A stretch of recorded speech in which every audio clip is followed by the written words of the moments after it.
น้ำเชฟน้ำปรุงแล้วเด้อ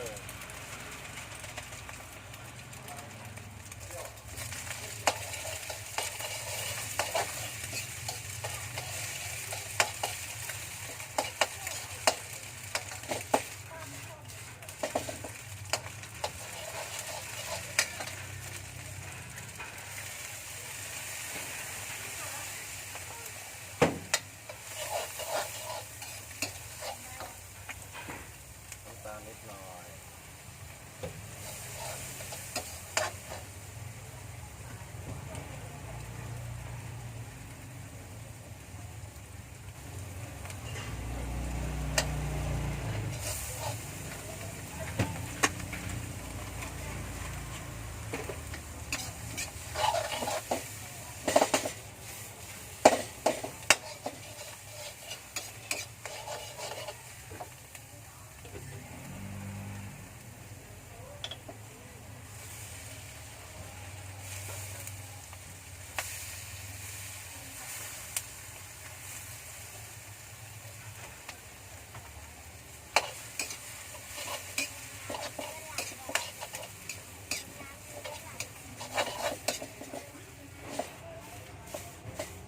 กะเพราจ้าจะกะเพราจ้า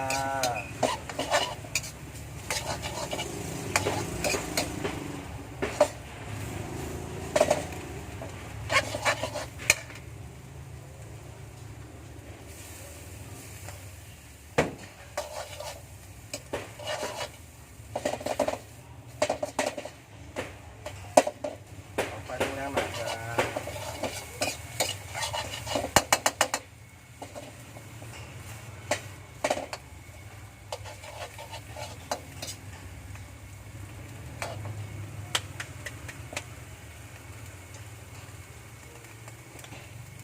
เค็มมานิดนึงใส่หวานเข้าไป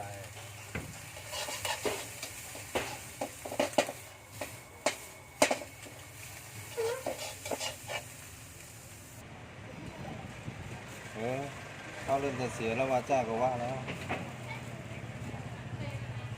จ้ากินไม่ได้ได้เลยเสียแล้วจัดไป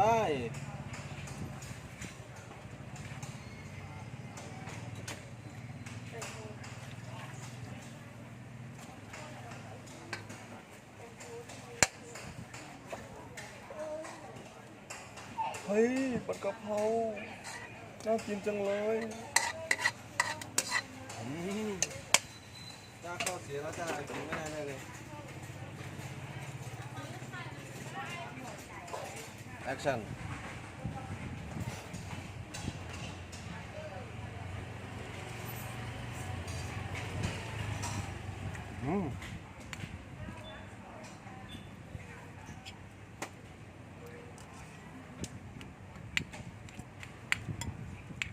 หวานเค็มมันหอมกะเพราเปียก